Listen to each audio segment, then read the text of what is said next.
বিসমিল্লাহির রহমানির রহিম। সুপ্রিয় শিক্ষার্থীবৃন্দ, আবারও তোমাদের অনলাইন ক্লাসে স্বাগতম। আমি দেলোয়ার হোসেন, প্রভাষক, অর্থনীতি বিভাগ, নরসিংদী সরকারি কলেজ।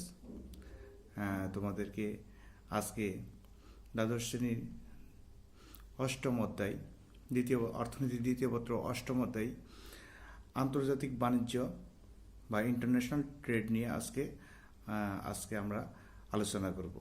আশা করি তোমরা সবাই মনোযোগ সহকারে ক্লাসটা শুনবে এবং তোমাদের উপকৃত হওয়ার চেষ্টা করব, যাতে তোমরা সহজেই আন্তর্জাতিক বাণিজ্য কী, অভ্যন্তরীণ বাণিজ্য কী, এইসব সম্বন্ধে একটা বিশদ ধারণা পাও। তো সুপ্রিয় শিক্ষার্থীবৃন্দ, আমাদের আজকের টপিক আমি আবার রিপিট করতেছি যে অর্থনীতির দ্বিতীয় পত্র অষ্টম অধ্যায় আন্তর্জাতিক বাণিজ্য বা ইন্টারন্যাশনাল ট্রেড। তো শুরুতে আমরা বলতে চাই আন্তর্জাতিক বাণিজ্য কী বা what is the international trade. দুই বা ততোধিক দেশের মধ্যে যে বাণিজ্য সংগঠিত হয় তাকে আন্তর্জাতিক বাণিজ্য বলে। অর্থাৎ দেশের বর্ডার ক্রস করে অন্য একটি ভৌগোলিক দেশের এক বা একাধিক দেশের সাথে যখন কোনো ধরনের বাণিজ্য সংগঠিত হয়, তখন সেটাকে বলা হইতেছে ইন্টারন্যাশনাল ট্রেড বা আন্তর্জাতিক বাণিজ্য। পৃথিবীর কোনো দেশই অর্থনৈতিক দিক দিয়ে স্বয়ংসম্পূর্ণ নয়। কোনো ব্যক্তি যেমন তার প্রয়োজনীয় সব দ্রব্য নিজে উৎপাদন করতে পারে না, তেমনি কোনো দেশও তার প্রয়োজনীয় সকল দ্রব্য সে একাকী উৎপাদন করতে পারে না। ভৌগোলিক অবস্থান, জলবায়ু, বৃষ্টিপাত, প্রাকৃতিক সম্পদের পার্থক্য প্রভৃতির কারণে বিভিন্ন দেশ ভিন্ন ভিন্ন দ্রব্য উৎপাদনে সুবিধা পেয়ে আপেক্ষিক সুবিধা ভোগ করে থাকে বা সুবিধা পেয়ে থাকে।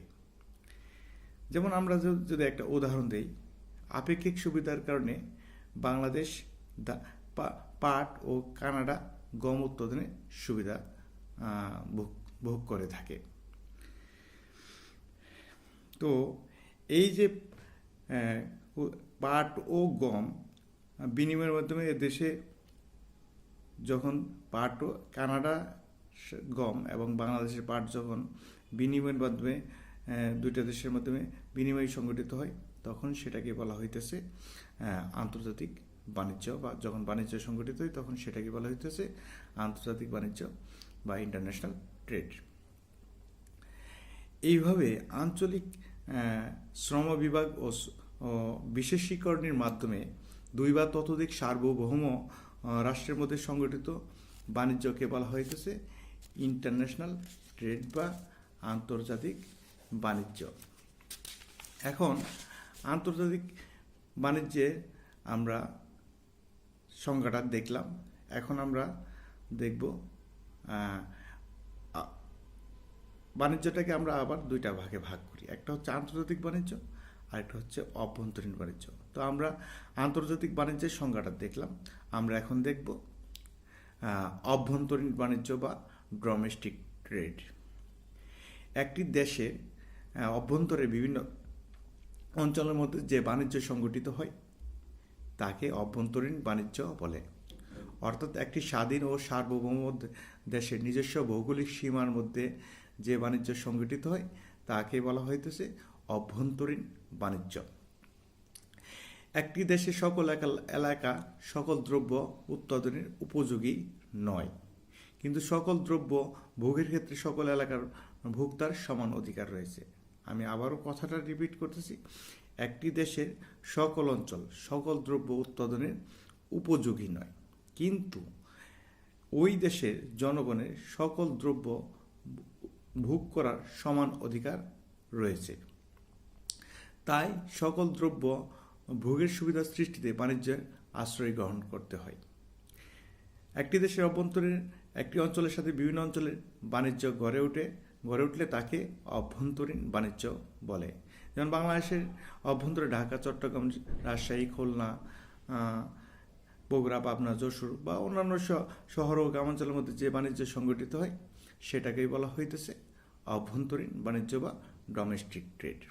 তো আমরা ইন্টারন্যাশনাল ট্রেড বা আন্তর্জাতিক বাণিজ্য সংজ্ঞা দেখলাম এবং ডোমেস্টিক ট্রেড বা অভ্যন্তরীণ বাণিজ্যের সংজ্ঞা আমরা দেখলাম। আমরা ইন্টারন্যাশনাল ট্রেড বা আন্তর্জাতিক বাণিজ্যের সংজ্ঞায় তখন বললাম ভৌগোলিক সীমা অতিক্রম করে দুই বা ততোধিক দেশের মধ্যে যখন বাণিজ্য সংগঠিত হয় তখন সেটাকে বলা হইতেছে আন্তর্জাতিক বাণিজ্য। আর শুধুমাত্র দেশের অভ্যন্তরীণ বর্ডারের মধ্যে এক বা আরেক অঞ্চলের সাথে যে বাণিজ্য সংগঠিত হইতেছে সেটাকে বলা হইতেছে অভ্যন্তরীণ বাণিজ্য। তো অভ্যন্তরীণ বাণিজ্য ও আন্তর্জাতিক বাণিজ্যের মধ্যে এই যে আমরা সংজ্ঞাগত পার্থক্য দেখলাম সেটাকে আমরা আরেকটু বিশদভাবে টপিক আকারে বা শিরোনাম আকারে আমরা সংজ্ঞাগুলোর পার্থক্য আমরা আরও দেখলে আমরা আরও বিষয়টার সম্বন্ধে আরও ক্লিয়ার আইডিয়া ধারণ করব। ফার্স্ট যে জিনিসটা হচ্ছে অভ্যন্তরীণ বাণিজ্য ও আন্তর্জাতিক বাণিজ্যের মূল ভিত্তি এক হলেও বাস্তব এদের মধ্যে যথেষ্ট পার্থক্য রয়েছে। একটা জিনিস খেয়াল রাখবা যে অভ্যন্তরীণ বাণিজ্য ও আন্তর্জাতিক বাণিজ্যের মধ্যে প্রকৃতিগত কোনো পার্থক্য নেই। উভয় প্রকার বাণিজ্যের মূল ভিত্তি হলো আঞ্চলিক শ্রম বিভাগ ও বিশেষীকরণ, কিন্তু তাদের মূল ভিত্তি এক হলেও বিস্তারিত বিভিন্ন পার্থক্য রয়েছে। অভ্যন্তরীণ বাণিজ্য ও আন্তর্জাতিক বাণিজ্যের পার্থক্যগুলো আমরা একটু বিশদভাবে বিশ্লেষণ করি। আর প্রথমেই আমরা দেখি বাণিজ্যের ক্ষেত্রে। অভ্যন্তরীণ বাণিজ্যের ক্ষেত্রে একই দেশের বিভিন্ন অঞ্চলের মধ্যে সংগঠিত হয়, আর প্রকান্তরে আন্তর্জাতিক বাণিজ্য স্বাধীন সার্বভৌম দেশের মধ্যে সংগঠিত হয়। অভ্যন্তরীণ বাণিজ্যের তুলনায় আন্তর্জাতিক বাণিজ্যের ক্ষেত্র অনেক বেশি বিস্তৃত। উপাদানের গতিশীলতার পার্থক্য।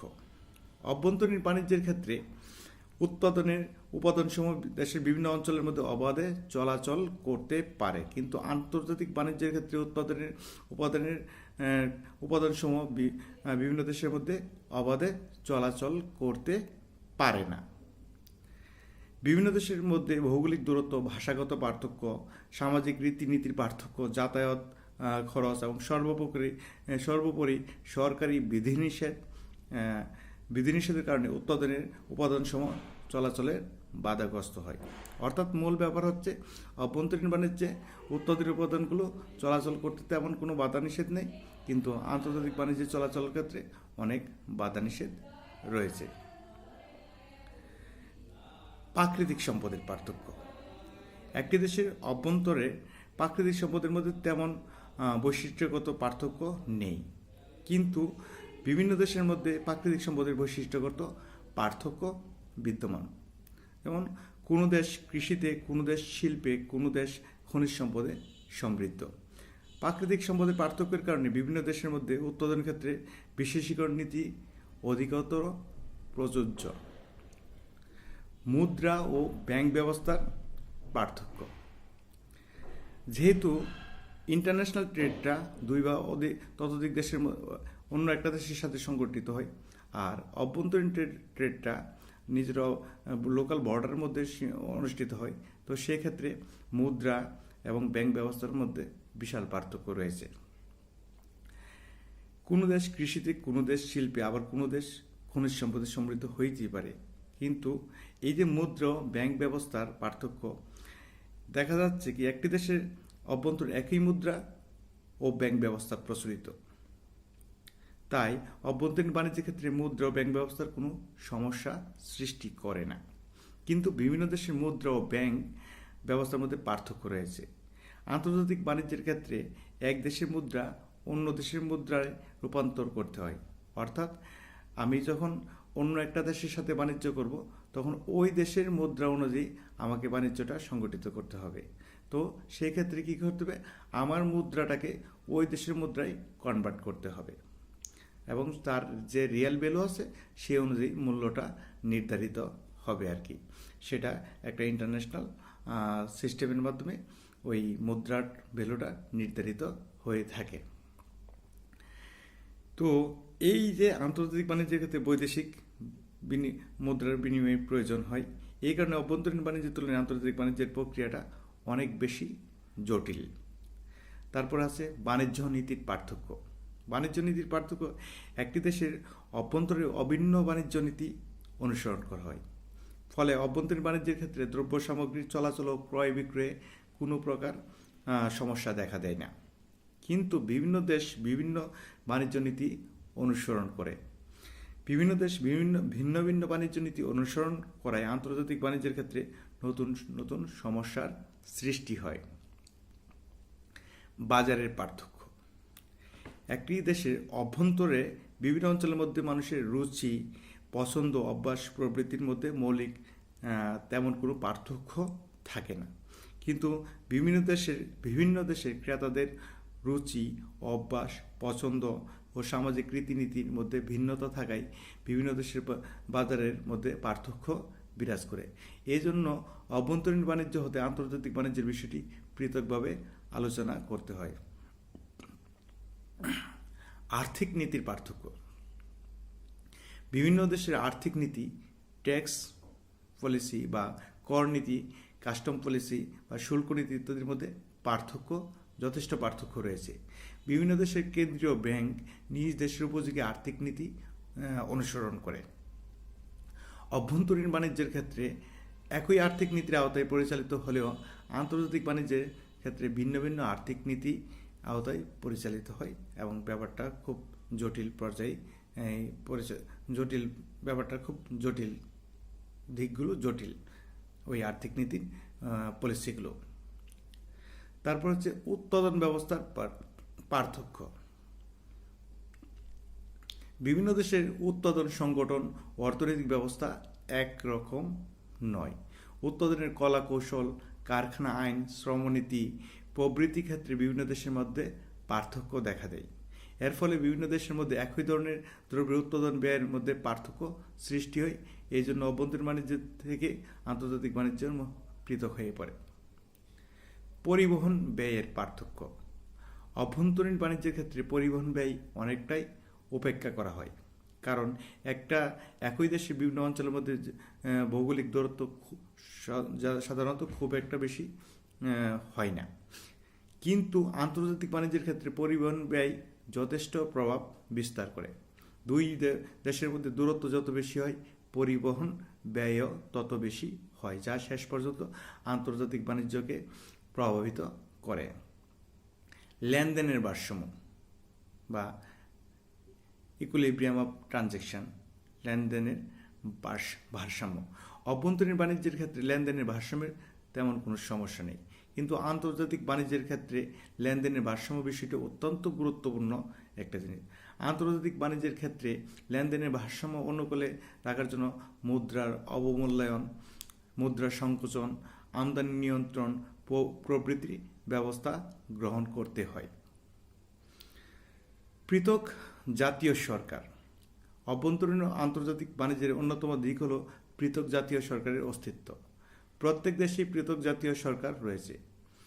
প্রত্যেক দেশের সরকারি আন্তর্জাতিক বাণিজ্যের ক্ষেত্রে পৃথক ও স্বাধীন নীতি অনুসরণ করে থাকে। এর ফলে আন্তর্জাতিক বাণিজ্যের ক্ষেত্রে এমন কিছু সমস্যার উদ্ভব হয় যা অভ্যন্তরীণ বাণিজ্যের ক্ষেত্রে থাকে না।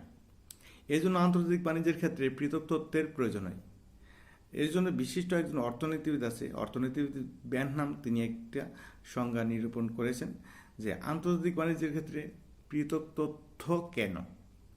দুটি শব্দের কারণ হলো জাতীয় সরকার, অর্থাৎ জাতীয় সরকারই আন্তর্জাতিক বাণিজ্যের ক্ষেত্রে বিভিন্ন নীতি অনুসরণ করে, এর ফলে আন্তর্জাতিক বাণিজ্যের ক্ষেত্রে পৃথক তথ্যের প্রয়োজন পড়ে। এই যে আমরা এতক্ষণ আলোচনা করলাম যে অভ্যন্তরীণ বাণিজ্য এবং আন্তর্জাতিক বাণিজ্যের মধ্যে পার্থক্যগুলো কি, এতে আমরা স্পষ্ট দেখতে পাচ্ছি যে অভ্যন্তরীণ বাণিজ্যের প্রক্রিয়াটা অনেকটাই সহজ, যেহেতু এক জাতীয় সরকার দেশের ভৌগোলিক পার্থক্য তেমন বেশি নাই, সামাজিক রীতিনীতি মোটামুটি এক, কিন্তু আন্তর্জাতিক বাণিজ্যের ক্ষেত্রে ওই দেশের সরকার অন্য একটা দেশের সরকার তাদের জাতীয়তাবোধ, তাদের সামাজিক রীতিনীতি, তাদের সংস্কৃতি, তাদের মুদ্রা, তাদের ব্যাংকিং ব্যবস্থা সবগুলোই যেহেতু আলাদা, সেই ক্ষেত্রে একটা দেশের সাথে আরেকটা দেশের যখন আন্তর্জাতিক বাণিজ্য সংগঠিত হয়, তো যখন এটাকে আমরা আন্তর্জাতিক বাণিজ্য বলতেছি, তখন ওই আন্তর্জাতিক বাণিজ্যটা প্রক্রিয়াগুলো বেশ দুরূহ এবং জটিল।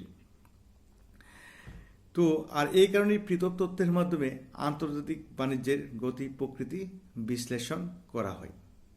যাক, আমরা সুপ্রিয় শিক্ষার্থীবৃন্দ, আমরা আবারও তোমাদেরকে স্মরণ করে দিতে চাচ্ছি যে আমরা অর্থনীতির দ্বিতীয় পত্র 8ম অধ্যায় আন্তর্জাতিক বাণিজ্য নিয়ে আলোচনা করতেছি। আন্তর্জাতিক বাণিজ্য নিয়ে আলোচনা করতে গিয়ে আমরা অলরেডি আন্তর্জাতিক বাণিজ্য কাকে বলে, অভ্যন্তরীণ বাণিজ্য কাকে বলে এবং আন্তর্জাতিক বাণিজ্য এবং অভ্যন্তরীণ বাণিজ্যের বিশ্লেষণের বিভিন্ন দিকগুলো নিয়ে আলোচনা করলাম। কেন আন্তর্জাতিক বাণিজ্যের তথ্যের আলাদা প্রয়োজন পড়ে, যদিও মোটামুটি পণ্য একই প্রকৃতিগত পার্থক্য নেই, কিন্তু বিভিন্ন নিয়ম নীতি অনুযায়ী আমাদের একটা দেশের সাথে যখন আরেকটা দেশের বাণিজ্য সংগঠিত হইতেছে, তখন বিভিন্ন নিয়ম নীতি অনুযায়ী বিভিন্ন পার্থক্য এসে সামনে এসে দাঁড়ায়, যার কারণে এই অভ্যন্তরীণ বাণিজ্য থেকে আন্তর্জাতিক বাণিজ্য একটা ক্রিটিক্যাল বিষয় বা জটিল বিষয় হিসেবে পরিণত হয় এবং তার জন্য আলাদা একটা তথ্যের প্রয়োজন পড়ে আর কি। যাই হোক, এখন আমরা যদিও জানি যে আন্তর্জাতিক বাণিজ্যের প্রক্রিয়াটা একটা জটিল প্রক্রিয়া এবং দুরূহ প্রসেস, এই জটিল প্রক্রিয়া এবং দুরূহ প্রসেস, তথাপিও যেহেতু কোনো দেশ পণ্য উৎপাদনে স্বয়ংসম্পূর্ণ নয়, সেই ক্ষেত্রে আন্তর্জাতিক বাণিজ্যের প্রয়োজন অনস্বীকার্য। সেই কারণে আমরা এখন যে নেক্সট টপিকটা নিয়ে আলোচনা করব সেটা হচ্ছে আন্তর্জাতিক বাণিজ্যের গুরুত্ব। তো সুপ্রিয় শিক্ষার্থীর মতো আশা করি অলরেডি তোমরা বুঝতে পারতেছো যে কেন আন্তর্জাতিক বাণিজ্যের গুরুত্বটা আছে। যেহেতু আমরা শুরুতেই বলছি যে একটা দেশ কোনো দিক দিয়ে এককভাবে স্বয়ংসম্পূর্ণ নয়, সেই কারণেই তার কিন্তু ভোগের ক্ষেত্রে সকল মানুষ সমান অধিকার ভোগ করে থাকে। এখন সেটা যদি অভ্যন্তরীণভাবে মিট আপ করা না সম্ভব হয়, তখন আন্তর্জাতিক বাণিজ্যের প্রয়োজন পড়ে। সেই কারণে আন্তর্জাতিক বাণিজ্যের গুরুত্ব অপরিসীম। এখন আমরা দেখব, আমাদের এখন টপিক হচ্ছে আন্তর্জাতিক বাণিজ্যের গুরুত্ব। যে কোনো দেশে অর্থনীতিতে আন্তর্জাতিক বাণিজ্যের গুরুত্ব অপরিসীম। আন্তর্জাতিক বাণিজ্যের গুরুত্ব সম্পর্কে আমরা আরও বিশদ বিশ্লেষণ করব। এখন দেখা যাচ্ছে কি, প্রথম যে অন্যতম গুরুত্বপূর্ণ জিনিস হচ্ছে অনুৎপাদিত দ্রব্য আমদানি। তার আগে আমরা জানি আমদানি কি, রপ্তানি কি। আমদানি হচ্ছে একটা দেশ যখন বিদেশ থেকে অন্য একটা দেশ থেকে তার প্রয়োজনীয় জিনিসপত্র আনয়ন করে, সেটাকে বলা হইতেছে আমদানি। এবং ওই দেশ যখন তার নিজস্ব প্রোডাক্টগুলো দেশের অভ্যন্তরীণ চাহিদা মিটিয়ে যখন বাইরের দেশে রপ্তানি করে, বাইরের দেশে পাঠায়, তখন সেটাকে বলা হইতেছে রপ্তানি। তো আন্তর্জাতিক বাণিজ্যের প্রথম যে গুরুত্বপূর্ণ জিনিস হচ্ছে সেটা হচ্ছে অনুৎপাদিত দ্রব্য আমদানি।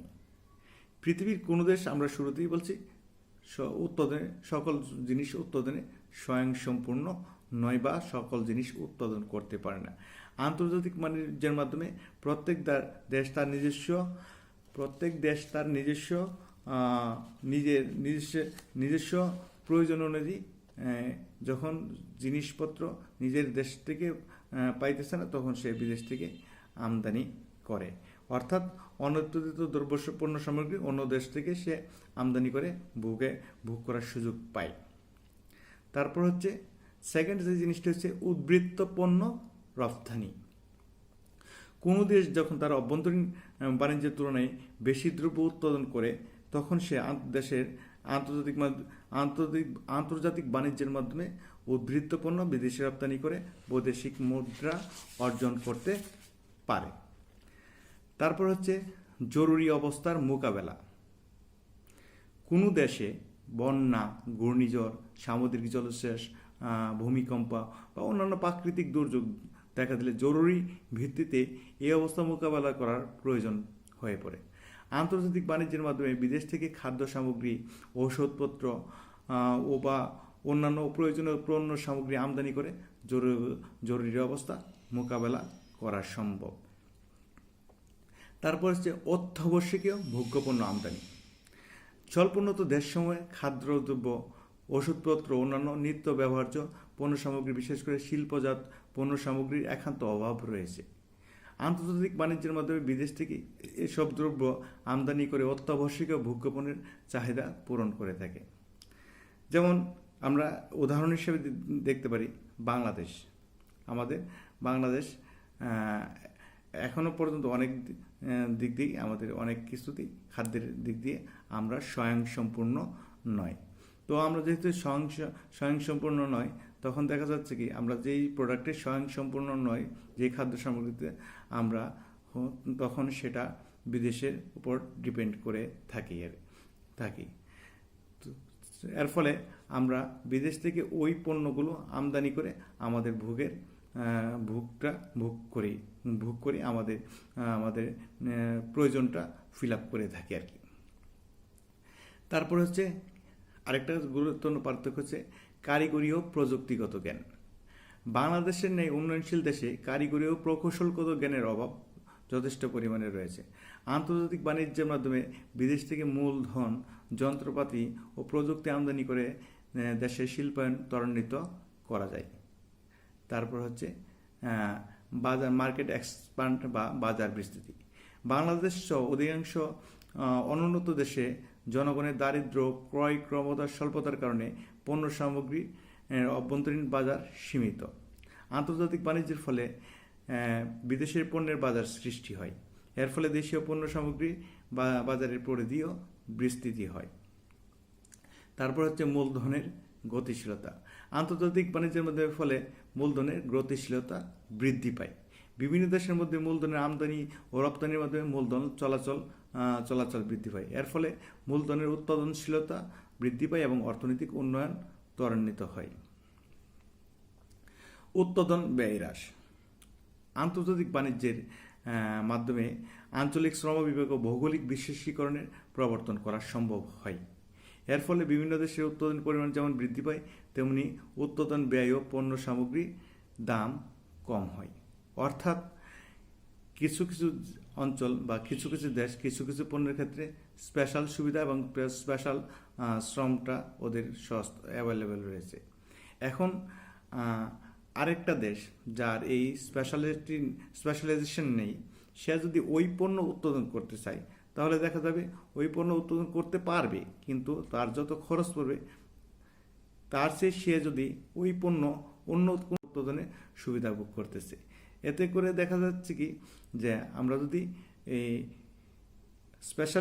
স্পেশালাইজেশনের মাধ্যমে আমরা ওই দেশ থেকে পণ্য আমদানি করি এবং আমরা নিজেরা উৎপাদন করতে না যাই, তাহলে দেখা যাচ্ছে আমাদের উৎপাদন ব্যয়টাও হ্রাস পায় এবং আমাদের সম্পদের সম্পূর্ণরূপে ইউটিলাইজেশন সম্ভব হয়। যেমন অর্থনীতির মেইন কথা হচ্ছে কস্ট মিনিমাইজেশন করা, প্রফিট ম্যাক্সিমাইজেশন করা। তো এতে করে আমাদের সম্পদেরও সুষ্ঠু ব্যবহার সম্ভব হয়। তারপরে হচ্ছে আমরা সম্পদের সুষ্ঠু ব্যবহার। আন্তর্জাতিক বাণিজ্যের ফলে জাতীয় সম্পদের সুষ্ঠু ব্যবহার নিশ্চিত হয়। আন্তর্জাতিক বাণিজ্যের ক্ষেত্রে একটি দেশ যে পণ্য উৎপাদন আপেক্ষিক সুবিধা ভোগ করে, সেই দেশ সেই পণ্যই অধিক পরিমাণে উৎপাদন করে। এর ফলে জাতীয় সম্পদের অপচয় রোধে এবং উৎপাদন সর্বাধিক উৎপাদন সম্ভব হয়। তারপর হচ্ছে স্বল্প মূল্যে দ্রব্য ক্রয়। আমরা এখন যে জিনিসটা আলোচনা করতেছিলাম সেটা হচ্ছে স্বল্প মূল্যে দ্রব্য ক্রয়। আন্তর্জাতিক বাণিজ্যে ফলে বিভিন্ন দেশ বিভিন্ন আপেক্ষিক সুবিধার কারণে কম খরচে পণ্য সামগ্রী উৎপাদন করতে পারে। এর ফলে বিভিন্ন দেশ বিভিন্ন পণ্যের দাম কম হয় এবং ভোক্তারা অপেক্ষাকৃত স্বল্প মূল্যে দ্রব্য সামগ্রী ভোগ করার সুযোগ পায়। অর্থাৎ আমরা যেহেতু স্বল্প মূল্যের দ্রব্য ক্রয়, তবে হেডলাইনটা বললাম, এতে করে আমরা প্রথমেই বুঝতে পারতেছি যে একটা দেশ যদি স্পেশালাইজেশন মাধ্যমে ওই দেশের সুবিধা আপেক্ষিক সুবিধা ভোগ করে ওই পণ্য উৎপাদনের ক্ষেত্রে, তো তখন তার অটোমেটিক্যালি কস্ট কম পড়ে। যেহেতু কস্ট কম পড়ে, তখন সেটা মার্কেটে সে পণ্যটা বিক্রি করে কম খরচের মাধ্যমে সে অধিক লাভে বিক্রি করতে পারে। যদি কস্ট বেশি পড়তো তাহলে সেই দ্রব্যটার প্রাইসটা অটোমেটিক বেড়ে যেত। যেহেতু সে স্পেশালাইজেশনের মাধ্যমে সেই জিনিসটা উৎপাদন করতেছে, যেহেতু সে তার খরচ কম পড়তেছে, সেই ক্ষেত্রে সে ভোক্তার নিকট কম খরচেই সে জিনিসটা পৌঁছে দিতে সক্ষম হইতেছে।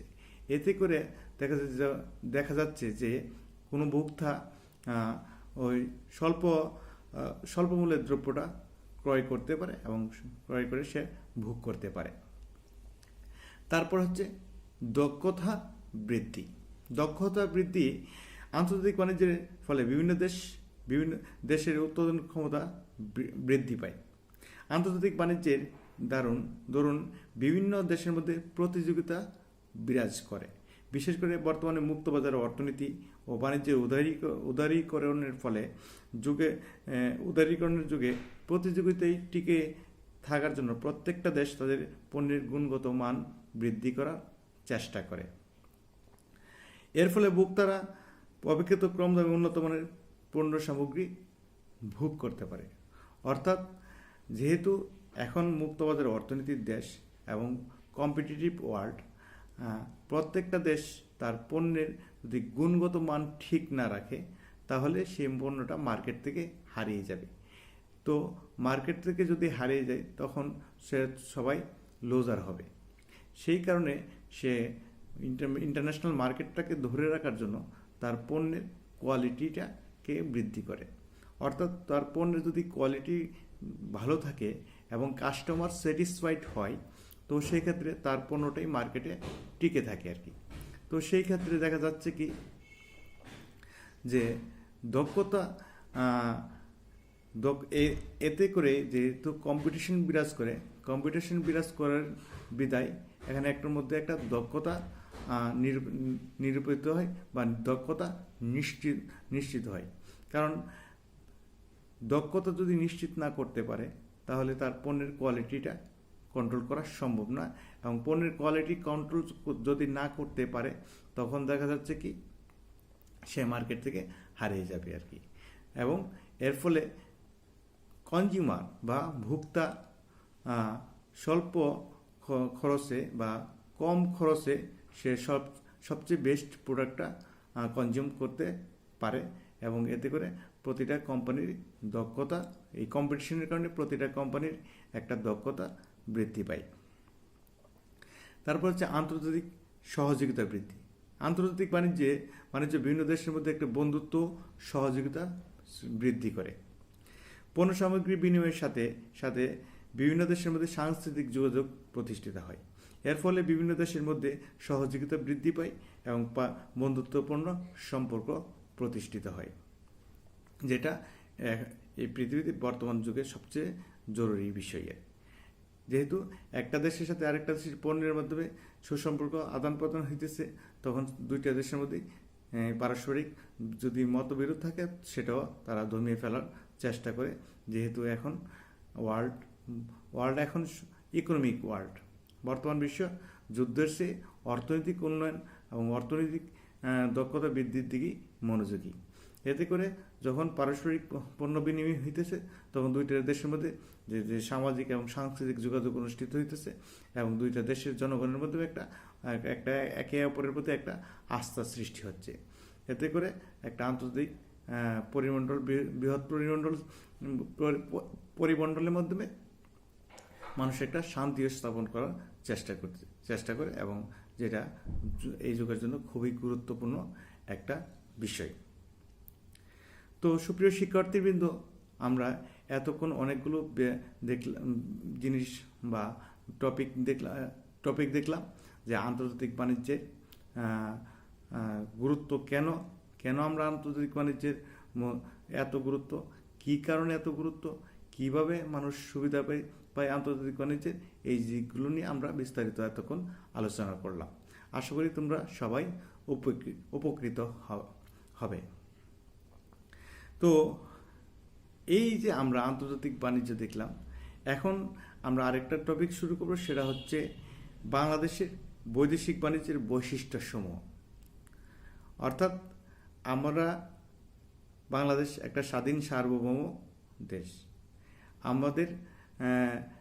আমরা দেশেও এককভাবে সব পণ্য উৎপাদনে স্বয়ংসম্পূর্ণ নয়। আমরা অনেক দ্রব্য অন্য দেশ থেকে আমদানি করি এবং আমাদের উদ্বৃত্ত অনেক দ্রব্য বিদেশে রপ্তানি করি। তো এই যে আমদানি রপ্তানির মাধ্যমে আমরা একটা আন্তর্জাতিক বাণিজ্যের মধ্যে প্রবেশ করেছি এবং এই আমদানি এবং রপ্তানি বাংলাদেশের জাতীয় সরকারের, বাংলাদেশ ব্যাংকের রেগুলেশন সব কিছুই মেনটেন করা হয় আর কি।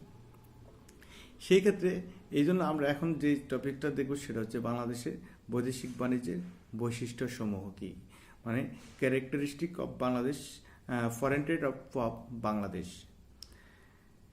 আমরা জানি বাংলাদেশ একটা উন্নয়নশীল দেশ। বাংলাদেশ তাদের অর্থনীতিকে দ্রুত ডেভেলপ করার চেষ্টা করতেছে আর কি। অন্যান্য উন্নয়নশীল দেশের মতো বাংলাদেশের বৈদেশিক বাণিজ্যের কতগুলো বৈশিষ্ট্য রয়েছে।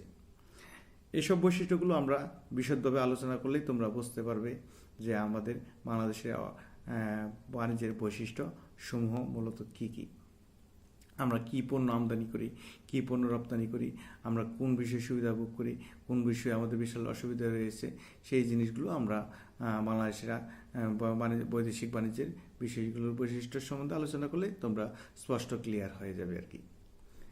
ফার্স্ট যে জিনিসটা হচ্ছে কাঁচামাল রপ্তানি, র ম্যাটেরিয়ালস এক্সপোর্ট। বাংলাদেশ বৈদেশিক বাণিজ্যের প্রধান বৈশিষ্ট্য হলো যে বাংলাদেশ প্রধানত কাঁচামাল রপ্তানি করে। বাংলাদেশের মোট রপ্তানি বাণিজ্যের সিংহভাগই হলো কাঁচামাল ও কৃষিজাত পণ্য। কাঁচা পাট, চা, চামড়া, তামাক, মাছ প্রভৃতি কাঁচামাল বাংলাদেশের প্রধান রপ্তানি দ্রব্য। শিল্পজাত দ্রব্য আমদানি। যেহেতু বাংলাদেশ একটা কৃষি প্রধান দেশ মূলত বলা হয়, সেই কারণে বাংলাদেশ শিল্পে এখনও অনেক দূর পিছিয়ে রয়েছে।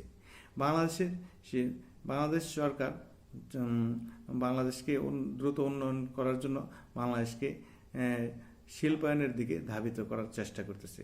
তো শিল্পায়নের দিকে ধাবিত করার চেষ্টা করতে গিয়ে আমাদের শিল্পের যে ম্যাটেরিয়ালসগুলো, সেগুলো আমাদের প্রধান আমদানি বিষয়। বাংলাদেশের বৈদেশিক বাণিজ্যের গুরুত্বপূর্ণ বৈশিষ্ট্য হচ্ছে বাংলাদেশ শিল্পজাত দ্রব্য আমদানি করে থাকে। আমদানিকৃত দ্রব্যের মধ্যে কলকারখানার যন্ত্রপাতি, লৌহ, ইস্পাত, পেট্রোল, কয়লা, সিমেন্ট, ওষুধপত্র, রাসায়নিক দ্রব্য প্রভৃতি শিল্পজাত দ্রব্য বিশেষভাবে উল্লেখযোগ্য। তারপর হচ্ছে বাংলাদেশ খাদ্যশস্য আমদানি করে। বাংলাদেশের বৈদেশিক বাণিজ্যে আরেকটা গুরুত্বপূর্ণ জিনিস, প্রতি বছর বিদেশ থেকে আমরা প্রচুর বৈদেশিক খাদ্যশস্য আমদানি করতে গিয়ে প্রচুর বৈদেশিক মুদ্রা আমরা ব্যয় করে থাকি আর কি। কৃষি প্রধান দেশ হওয়া সত্ত্বেও, আমরা আগেই বলেছি বাংলাদেশ একটা কৃষি প্রধান দেশ। কৃষি প্রধান দেশ হওয়া সত্ত্বেও বাংলাদেশের খাদ্যে স্বয়ংসম্পূর্ণ নয়। প্রতি বছর বাংলাদেশকে বিদেশ হতে 15 থেকে 20 লক্ষ টন খাদ্যশস্য আমদানি করতে হয়। তারপর হচ্ছে মুষ্টিমেয় দ্রব্য রপ্তানি। আমাদের বাংলাদেশ যে পণ্যগুলো রপ্তানি করে তা মোটামুটি কয়েকটা দ্রব্যের মধ্যে সীমাবদ্ধ।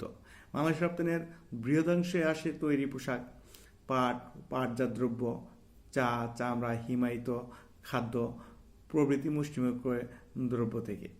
বস্তুত বাংলাদেশ রপ্তানি বাণিজ্যে মুষ্টিমেয় কয়েকটি দ্রব্যের উপর নির্ভরশীল।